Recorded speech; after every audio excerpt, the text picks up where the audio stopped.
السلام عليكم ورحمة الله وبركاته. إن الحمد لله نحمده ونستعينه ونستغفره ونعوذ بالله من شرور أنفسنا ومن سيئات أعمالنا. من يهده الله فلا مضل له ومن يضلل فلا هادي له. أشهد أن لا إله إلا الله وأشهد أن محمدا عبده ورسوله أما بعد. கண்ணியமிக்க எல்லாம் வல்ல அல்லாஹ்வின் நல்லடியார்களே, அருள் மாதம் நிறைந்த இந்த ரமலான் மாதத்திலே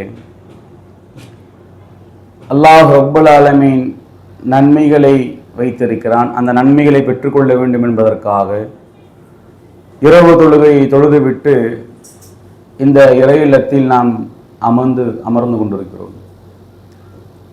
அன்பார்ந்த எல்லாம் வல்ல அல்லாஹ்வின் நல்லடியார்களே,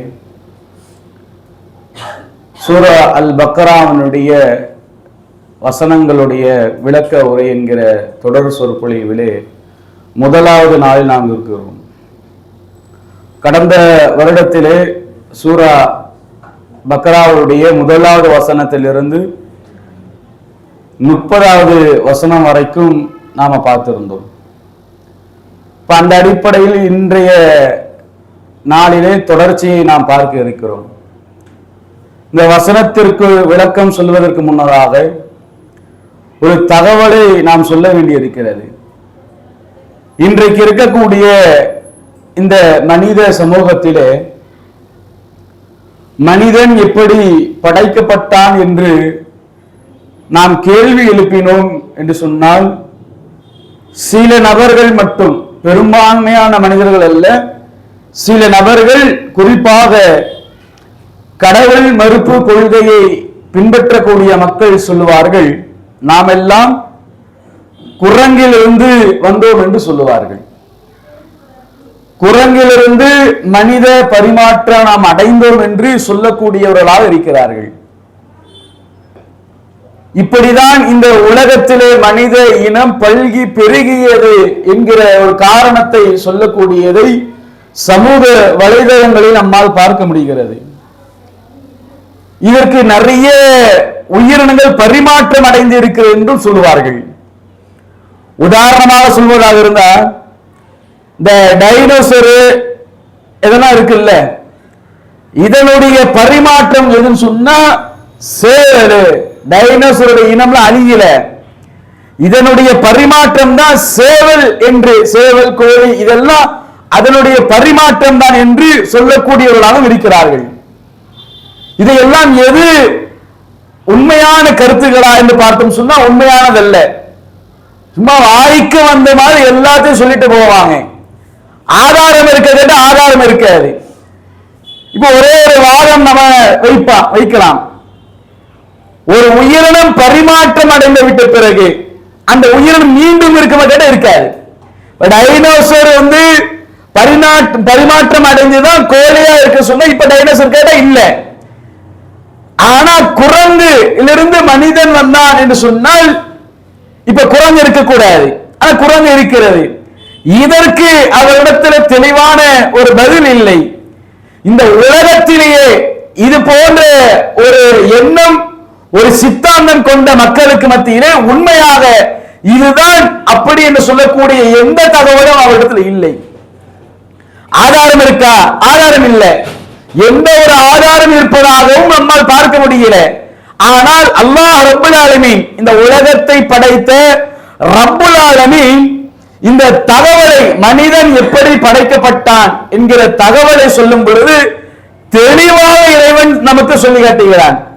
இந்த சூரா அல் பக்ராவிலே இந்த 31வது வசனத்தில் இறைவன் சொல்லும் பொழுது, وَإِذْ قَالَ رَبُّكَ لِلْمَلَائِكَةِ إِنِّي جَاعِلٌ فِي الْأَرْضِ خَلِيفَةً, பூமியிலே நாம் ஒரு சமுதாயத்தை, வழித்தோன்றலை நாம் உருவாக்க போகிறோம் என்று உம்முடைய இறைவன் மலக்குமார்களிடம் கூறிய போது மலக்குமார்கள் சொன்னார்கள், காலு அத்தஜஅலு ஃபீஹா மை யுஃப்ஸிது ஃபீஹா வ யஸ்ஃபிகு திமாஅ, இறைவா நீ அதிலே குழப்பம் செய்யக்கூடிய, ரத்தம் சிந்தக்கூடிய மனித இனத்தையா நீ படைக்க போகிறாய் என்று மலக்குமார்கள் கேட்டாங்க.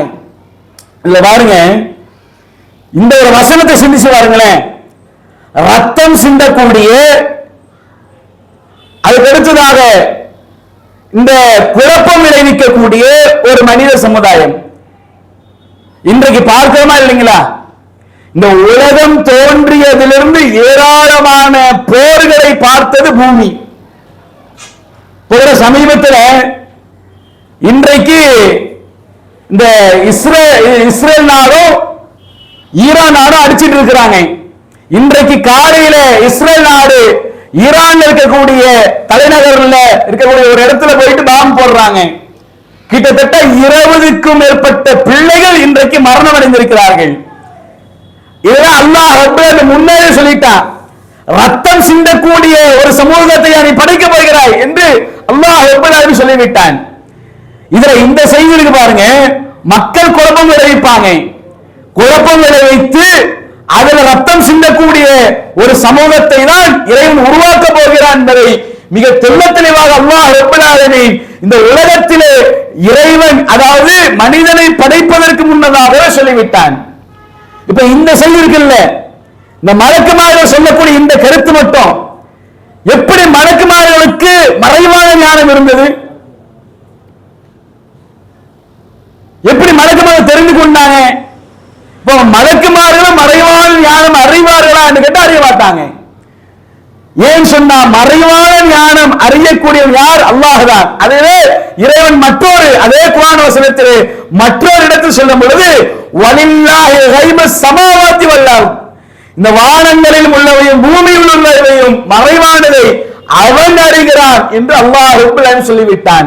பிறகு மலக்குமார்கள் இந்த தகவலை சொல்கிறார்கள் என்று சொன்னால் இதுவும் அல்லாஹ்வுடைய ஏற்பாடு தான். அல்லாஹ் இப்படி ஏற்பாடு செய்வான். இந்த புரிந்து கொள்வத ஒரு நபிமொழி சொல்றேன்.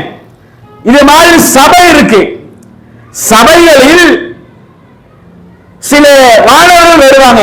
சபை அல்லாஹ்வுடைய வசனங்கள் எந்த சபையில பேசப்படுகிறதோ, இறை தூதருடைய சுன்னாக்கள் எந்த சபையில் பேசப்படுகிறதோ அது போன்ற சபைகளா பார்த்து மலக்குமார்கள் பூமி முழுக்க சுற்றி வருவார்கள். அப்படி சுற்றி வரும் பொழுது ஒரு சபையை பார்ப்பார்கள் சொன்னால் அந்த சபையில் அல்லாஹ்வுடைய வசனங்கள் பற்றி பேசப்படுகிற சொன்னால் மலக்குமார்கள் வந்து அமர்ந்து கொள்வார்கள். என்ன பேசுறாங்க, ஏது பேசுறாங்க எல்லாத்தையும் செய்தி சேகரித்துக் கொள்வார்கள். சேகரித்துக் கொண்டு அல்லாஹ்விடத்தில் செல்வார்கள். அல்லாஹ் கேட்பான், எங்க போயிட்டு வரீங்க? இந்த மாதிரி பூமியில மனித சமுதாயம் நல்ல காரியங்களை பற்றி உன்னை பற்றி பேசிக் கொண்டிருந்தார்கள் இறைவா, அதை செவிமடுத்து வருகிறோம் என்று சொல்வார்கள். அல்லாஹ் தெரியாதா? ஏன் அல்லாஹ் கேட்க வைக்கிறான்? ஏன்னா அல்லாஹ்வுடைய ஏற்பாடு, அவன்தான் எல்லாவற்றையும் கற்றுத்தந்தான். அதே போன்றுதான் மலக்குமார்களுக்கும் இறைவன் கற்றுத்தந்தான். இந்த ரத்தம் சிந்தக்கூடிய ஒரு படைப்பையும் குழப்பம் விளைவிக்கக்கூடிய ஒரு படைப்பையும் அல்லாஹ் ரப்பல் ஆலமீன் மலக்குமார்கள் கற்றுத்தந்து மலக்குமார்கள் கேள்வி கேட்க வேண்டும் என்பதற்காக அல்லாஹ்வுடைய ஏற்பாடு இது. சொல்லிவிட்டான மலக்குமார்கள் மீண்டும் சொல்கிறார்கள், வநஹ்னு நுஸப்பிஹு பிஹம்திக வனுகத்திஸு லக, இறைவா நாங்கள் தான் உன்னை புகழ்கிறோமே, உன்னை போற்றுகிறோமே, உன்னை தூயவன் என்று நாங்கள் சொல்கிறோமே, இது உங்களுக்கு போதவில்லை என்ற அடிப்படையில மலக்குமார்கள் அவங்க அல்லாஹ் இடத்தில் கேட்கிறாங்க. கேட்டு முடிச்சிட்டு அல்லாஹ் ஒரே அடியாக மலக்குமார்களுக்கு ஒரு பதிலை தந்து விட்டான். கால இன்னி ஆலமு மாலா தஅலமூன், நீங்கள் அறியாத ஒன்றை நான் அறிகிறேன் என்று அல்லாஹ் சொல்லிவிட்டான். இப்ப இவ்வளவு பெரிய செய்தியை, இந்த தகவலை அல்லாஹ் ரப்பல் ஆலமீன் ஒரு வசனத்தில் வைத்திருக்கிறான். அதனால நாம குர்ஆனை சிந்தித்து பாருங்கள் நாம சொல்கிறோம். அல்லாஹ் கூட சொல்லி காட்டுகிறான், அஃபலா யததப்பரூனல் குர்ஆன், இந்த குர்ஆனை அவர்கள் சிந்தித்து பார்க்க வேண்டாமா என்று அல்லாஹ் பார்த்து கேட்பதற்கு காரணம் என்ன சொன்னால் அவ்வளவு அர்த்தங்கள் இந்த குர்ஆனிலே பொதிந்திருக்கிறது. இப்ப நாமே இந்த அர்த்தங்களை நாம் நல்ல முறையில் சேகரித்துக் கொண்டு நம்முடைய நினைவில் வைத்துக் கொண்டோம் என்று சொன்னால் நம்முடைய ஈமான் அதிகரிக்கும். இந்த மற்ற நபர்கள் சொல்கிறார்களே, மனிதன் அதிலிருந்து வந்தா இதிலிருந்து வந்தா என்று எல்லாவற்றையும் அடித்து துவைக்கலாம் இந்த ஒரு வசனம் நாம் தெரிந்திருந்தால். அது அன்பார்ந்தவர்களே, இது போன்ற செய்திகள் நாம் சொல்லப்படுவது காரணம் நம்முடைய உள்ளத்தில் ஈமான் அதிகரிக்க வேண்டும் என்பதற்காகத்தான். இன்ஷா அல்லாஹ் இதனுடைய தொடர்ச்சியாக நாளை தினத்திலே 32வது வசனம் இருக்கிறது, அதனுடைய விளக்கத்தை நாம் பார்க்கலாம் என்று கூறியவனாக என்னுடைய இந்த உரையை நாம் நிறைவு செய்கிறோம். அஸ்ஸலாமு அலைக்கும் வரஹ்மத்துல்லாஹி வபரகாத்துஹு.